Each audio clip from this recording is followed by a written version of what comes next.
I'm your host, Noah Love, and today we will be talking about the Thunder and Nuggets. The Nuggets forced a game seven last night. We will be talking about that. We will be talking about the Mavs winning the draft lottery. Cause that people are saying it's rigged. You can make a good case it is. We'll talk about that. And we'll also talk about this Caleb Williams not wanting to be drafted by the Bears thing. It seemed like it was mostly his dad, but yeah, we'll talk about that. But let's start with this NBA draft lottery.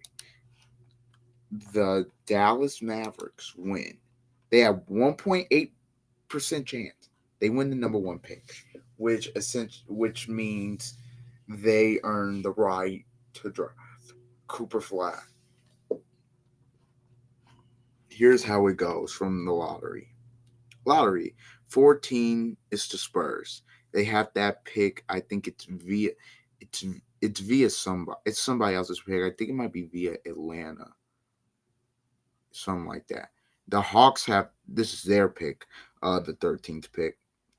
Bulls at 12, 11 Blazers, 10 Rockets, 9 Raptors, 8 Nets, 7 Pels, oh boy, 6 Wizards, 5 Jazz. Just time out for a second. The two worst teams in the league get the 5th and 6th pick.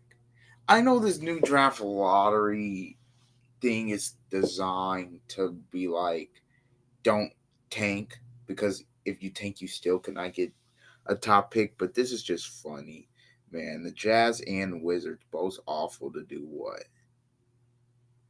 Danny Ainge has more of a challenge on his hands. Look, the Wizards, obviously you lose out on Cooper Flag. It's tough, but I do think you have some talent over there to where you could. I do think you have some talent. Um, Also, you got a top two pick last year too. It just sucks because this is the year Cooper Flag is coming out, and the top of this draft is better than the top of the last draft, in my personal opinion.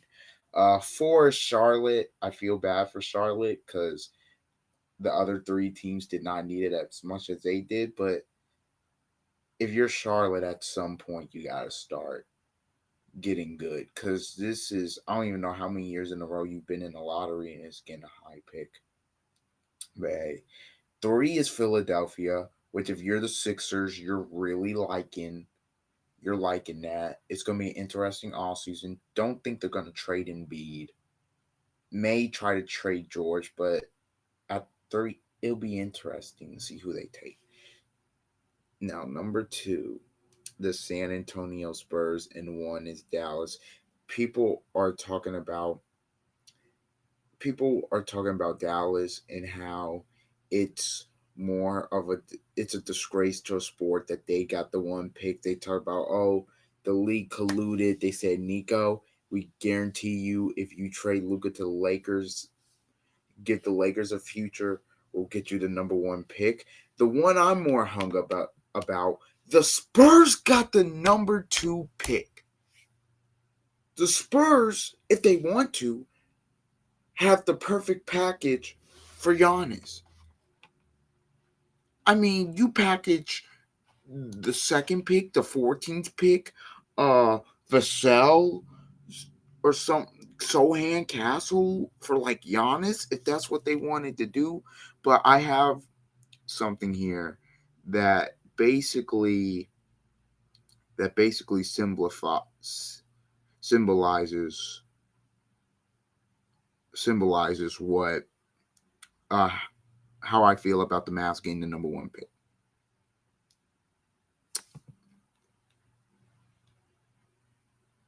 It's ridiculous. It's obvious what's being done out here. It's on a nightly basis. I hope the world can see now what's really going on out here because it's getting ridiculous. It's really ridiculous. Yep, it's really the DeMarcus Cousins clip. It's really ridiculous. It's they're not even trying to hide it anymore. So it just happens that the Mavs make the dumbest trade. to the Lakers. It just so happens that they get the when they're in the lottery. It just so happens they get the number one pick.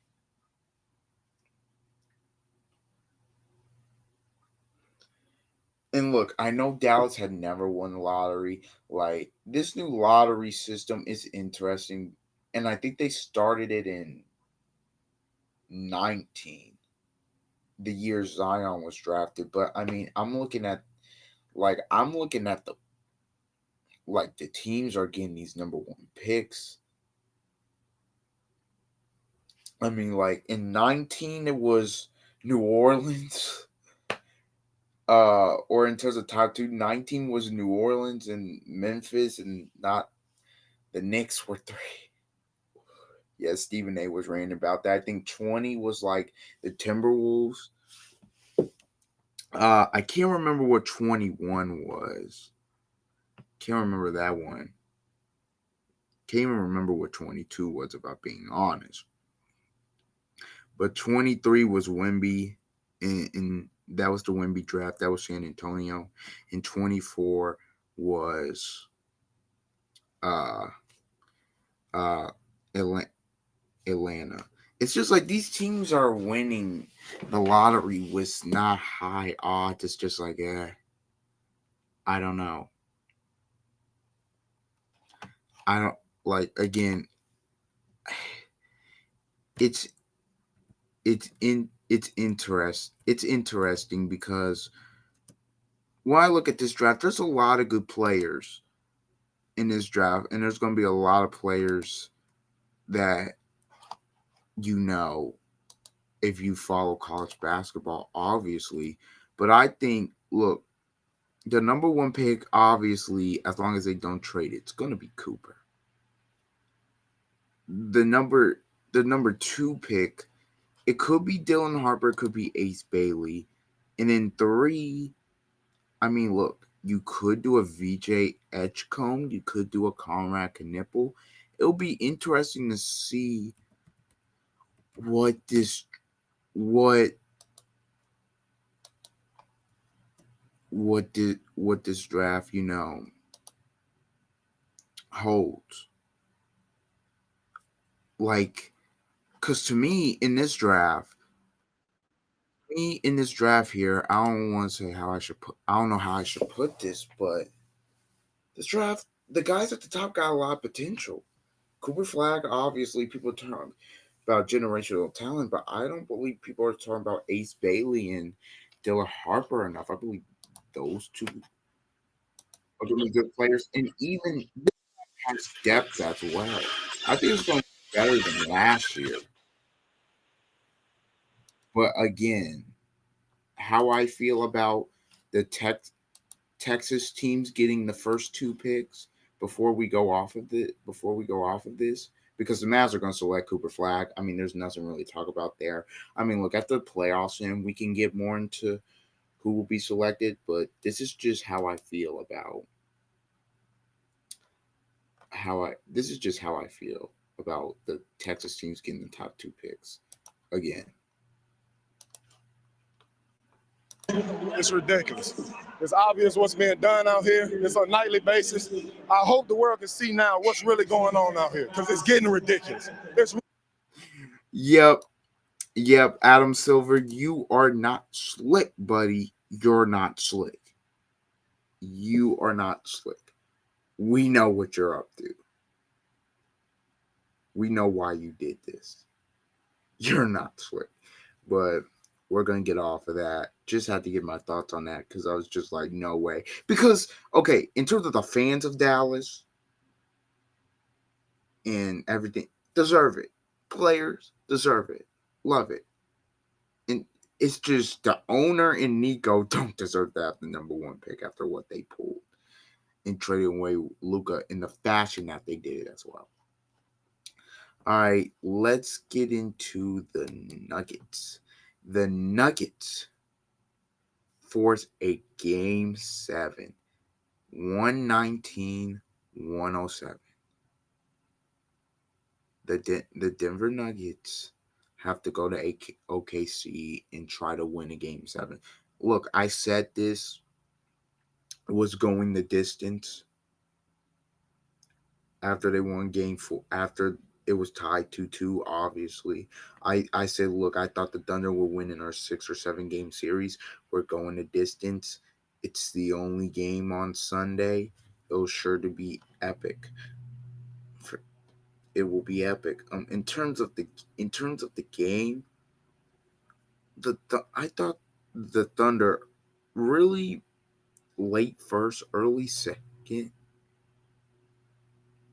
it looked like they were going to take over the game because of the way they were defending, getting their hands in the passing lanes, all of that.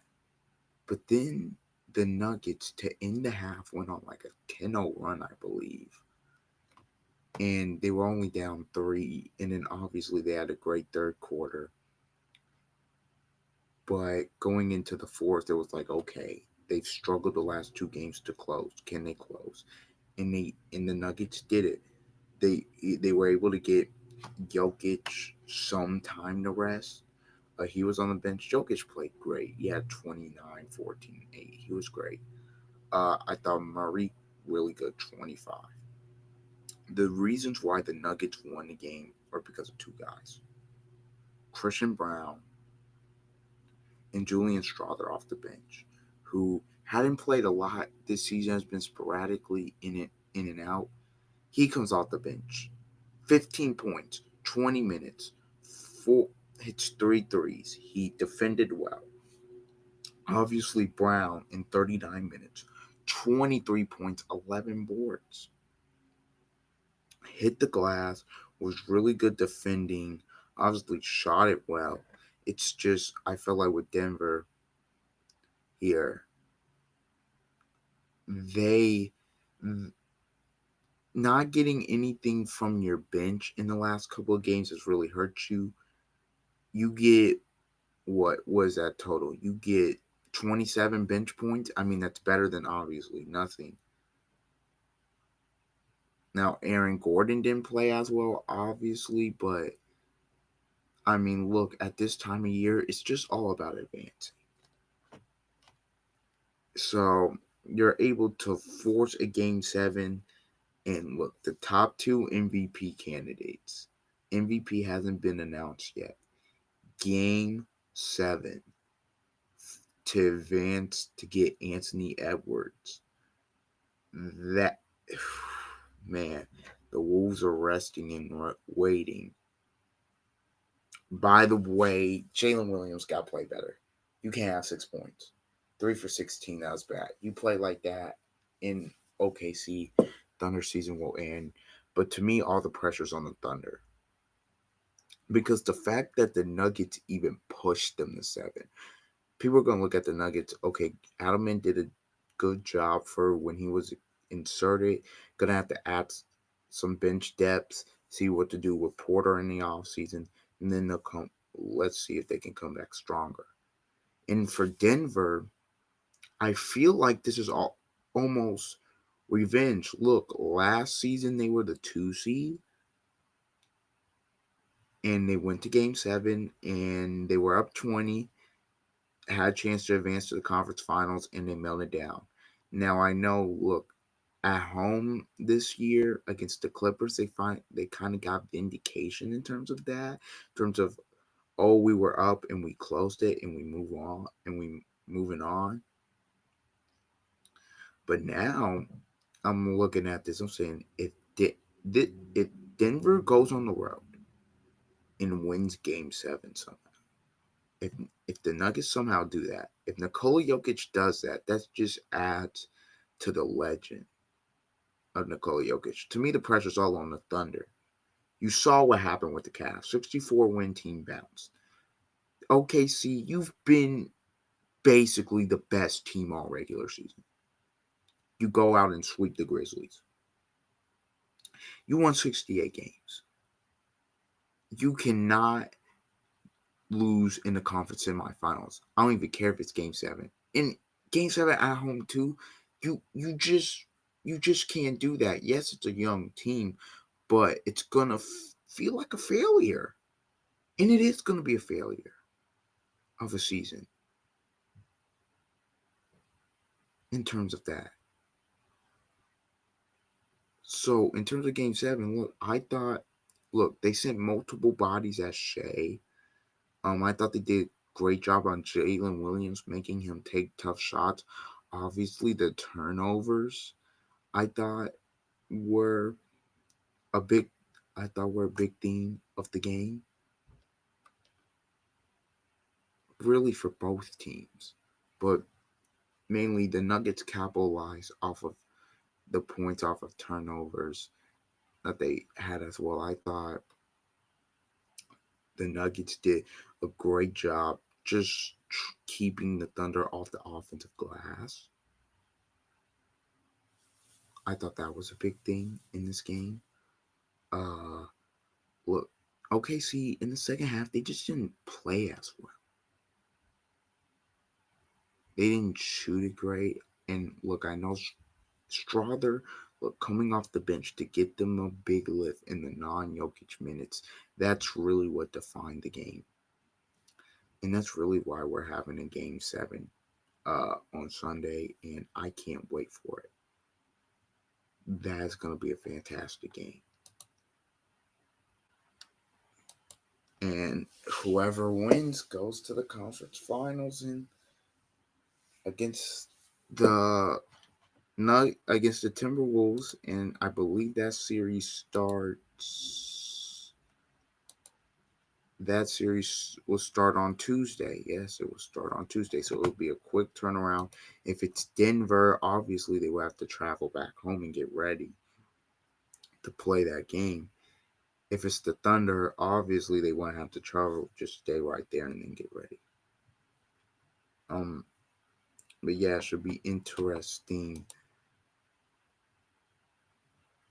game. The There's a game 6 tonight. It is the Celtics and the Knicks. The Celtics won in game 5. I told you game 6, the pressure's on New York. All of the pressure. The Celtics, they're no Tatum now. And game 5, you go out there and they play the way that they did. Celtic pride. They didn't lay down. They didn't roll over.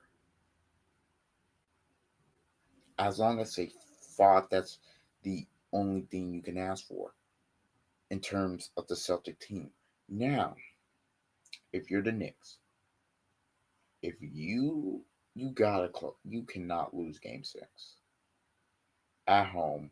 No Tatum, a chance to go to the conference finals. Knicks fans talking about this has been 26 years in the making, haven't closed out a game in the current 26 years. You haven't been to the conference finals for 25 years. If you cannot lose this game tonight, I don't think you can. And I'm not saying it as they're absolute going to win. I'm saying it just from a mental standpoint. Like, bro, if you lose this game, and look, I'm not saying that they can't win game 7 in the Garden. You have to look at it from two angles. One, game 7 in TD Garden, even without Tatum, tall ask. Two, the Indiana Pacers are waiting. The Indiana Pacers, with their depth and how fast of a pace they play, and now they're getting rest, and they're also a young team. If you're the Knicks, even if you win in 7, okay, yes, we have home court, but we got to turn around. Ooh, we won on Monday night. We're advancing to the conference finals. Now we got to turn around and have a day to game plan for the Pacers? A day? And then not only on top of only a day to game plan, you only play 7 guys. And with the way the Pacers plays, your guys may be gassed. So if you're the Knicks, I just feel like you got to get it done tonight. Because if you get it done tonight, okay, look, you got Saturday, Sunday, Monday, Tuesday off. You play Wednesday. Now you're also gonna have extra time to prepare all that. So if if I am the Knicks, I'm really trying to win this game, get it over with. But the Celtics, they're gonna be feeling no pressure, none whatsoever. They're just gonna go out there and play freely. Look, if the Celtics move the ball like they have been, if they move the ball, obviously they got to lock in on defense as well. They're gonna have to do a good job on Brunson. They've done a decent job on Cat. I think Luke Cornett should get Porzingis his minutes. Luke Cornett this series, when he's been out there, he's been great. So that, and also Derek White, can he have a similar game? If if he can have a similar game with Brown playing well, I think they have a shot. I think they do. Obviously, you're going to need Pritchard to come off the bench. This Celtics team, they're not just going to die. They're not just going to they're not just going to go down without a fight. So, look, they're the Knicks, they're going to have to play tonight. The Knicks are going the Knicks are going to have to play like the Celtics are going to play, because obviously the Celtics are going to play desperate. The Knicks are going to have to match their intensity, be physical, rebound the basketball. Obviously, they're going to have to make some threes because the Celtics, games 1 and 2, that's an anomaly. They've shot it better since then. The Celtics feel like, hey, we beat these dudes in game 5. We can beat them in game 6. They still feel like they're the better team. So it'll be interesting to see. Uh, it'll be interesting to see how that game goes. Now, for our last story, it's getting to that time of the year where it's slow. This Seth Wiggerson, I guess it's a book. It says Caleb Williams sought way around going to Chicago Bears.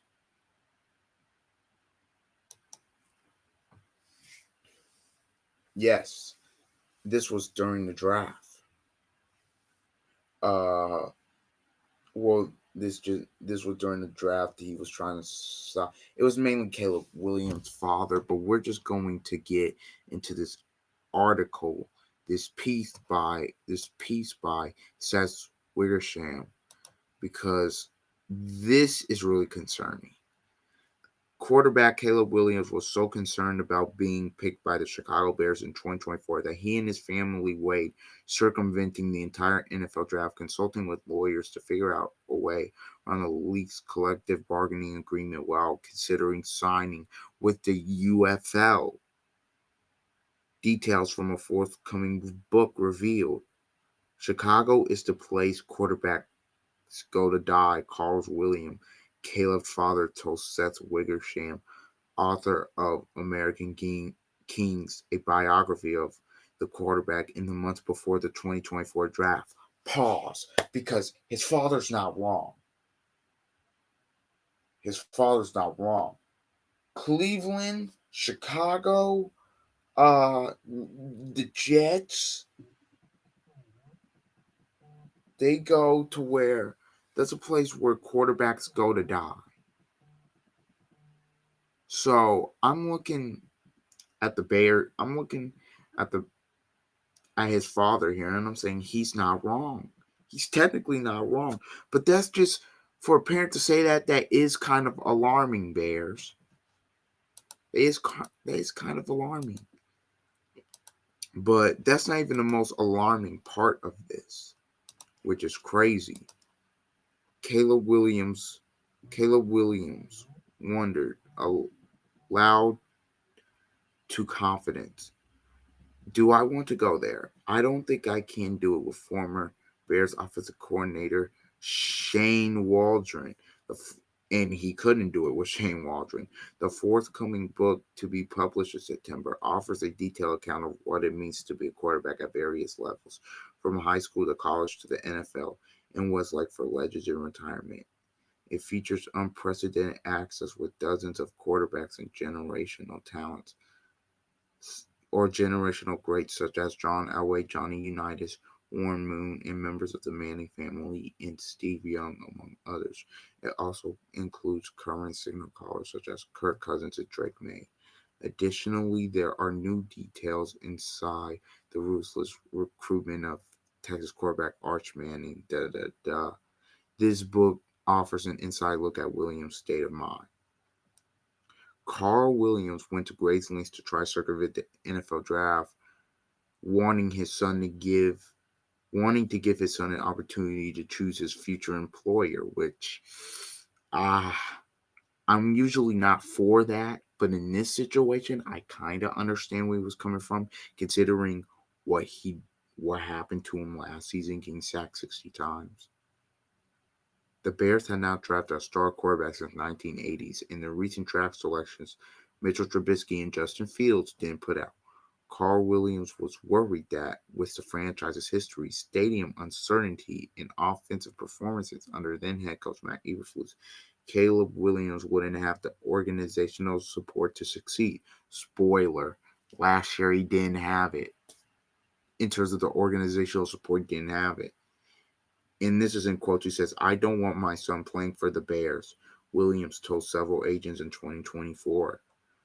Looking for a way around the league's collective bargaining agreement, Carl Williams spoke with Archie Manning, who helped Eli Manning assert a measure of control over his eventual team in 2004. He also met with labor lawyers and agents and even considered where his son could sign with the United Football League and become an unrestricted NFL free agent in 2025 to be able to pick a team. In addition to the draft process, Carl Williams vented about the rookie wage scale, which could lock his son into a team that drafted him up to 8 years. He calculated hundreds of millions of lost market value income. Look, Caleb Williams is making a lot of money. He was going to be the number one pick. So he was going to make a lot of money. So the rookie wage scale, I'm not going to get too much into that because I don't know all of the inner workings around that. All I know is Caleb Williams. If you're in the first round, but more specifically, if you're a top 10 pick, you're going to be making a boatload of money. I think his signing bonus might have been 25 million, some crazy like that. So, and then I'd have to look at what his actual salary is without the signing bonus. But yeah, he says the rookie cap is just unconstitutional. Carl Williams told Wickersham, later adding that the CBA is the worst piece of shit I've ever read. It's the worst in sports history. After an up and down final season at USC, Caleb Williams was unsure of what he wanted to do as he prepared for the 2024 draft. At the NFL Combine that year, he met with Minnesota Vikings head coach Kevin O'Connell. Pause. Kevin O'Connell. The Vikings were in no position to draft. Well, Caleb Williams, because he wasn't going to fall to 10. He was not. He was not going to fall. But it's just interesting that they met. The two hit it off, and Caleb Williams began to dream of what it would be to play like in Minnesota. He would have been playing with TJ Hawkinson, Aaron Jones, Jordan Addison, and of course Justin Jefferson. He would have been much better off, but that's besides the point. He said, "I need to go to the Vikings," he told his father. "Let's do it," his father replied. But both Caleb and Carl knew that a trade to a divisional rival was extremely unlikely. Bears GM Ryan Post still firm, telling Williams, "We're drafting you no matter what." That's what he should say. That left one option to public. That left one option to publicly attack the Bears. in the city of Chicago, hoping that it would make this situation untenable, similar to what Jack, and John Elway had done with the Baltimore Colts in 1983. He's worried about me taking bullets, Carl Williams told Wickersham of his son. I don't care. I just don't agree with this stuff. I'm more interested in making sure that he can do what he wants to do. But Caleb was concerned that if they did try and the Bears refused to trade him, it would make a tough situation worse. In the end, Caleb Williams told Wickersham I wasn't ready to nuke the city. After a pre-draft visit to the Bears facility, Williams believed he could be a part of the process to turn the franchise around. Okay, said I can do it for this team. Caleb told his dad, I'm going to go to the Bears. The Bears declined to comment. This book also shows Lyon Williams' tumultuous rookie season in which both Eberflus and Waldron were fired and the Bears lost 10 straight games. Okay. The part I'm about to read you, if you're a Bears fan, should infuriate you. And I what I'm I was shocked when I read this because this just doesn't happen. Buckle up. At times, Williams said he would watch film alone with no instruction or guidance from the coaches. No one tells me what to watch, Caleb Williams told his dad. I just turn it on. What? What? No. You may think that's I'm gonna read it again. At times, Williams said he will watch film alone with no instruction or guidance from the coaches. No one tells me what to watch, Caleb Williams told his dad. I just turn it on. Yeah, that's a real quote. What are we doing? Nobody. So, Eberflus or Waldron, that's one of the things you first do. In terms of if you get a rookie quarterback, you teach him how how to watch film and what to watch. In terms of how you want him to do it, at least. Because I know college is a different thing, in high school that's different as well. The fact that Caleb Williams was still able to have a decent season is incredible to me. I, I can't believe it. It's just you do their ability to not the incompetence to not being able to teach your young cuter quarterback. You don't put an O line around him. Number one, your offensive coordinator has no idea what he's doing, but to say, hey, not even to say, I should say, hey, we want you to watch film this way, da da da da da. This is an utter disgrace. If I'm a Bears fan, I'm infuriated. Because what are we doing as a franchise? This young guy, thank goodness Ben Johnson is in there now, but this young guy, nobody helped him succeed in his first year. Well, Caleb Williams was playing poorly. Yes, but he didn't have the organizational support and he didn't have the coach's help. I don't know, man. This hopefully he can turn it around with some real coaching. I think Ben Johnson's going to do a good job. I think the organization's behind him now. But just reading all that to you guys, man, I don't know. And then he didn't even want to go to the Bears, wanted to go to the Vikings. Man, that's it. That's all I got. This has been the Don't Argue with the Facts podcast. Please like, comment, share, subscribe, and peace. Until next time, see ya.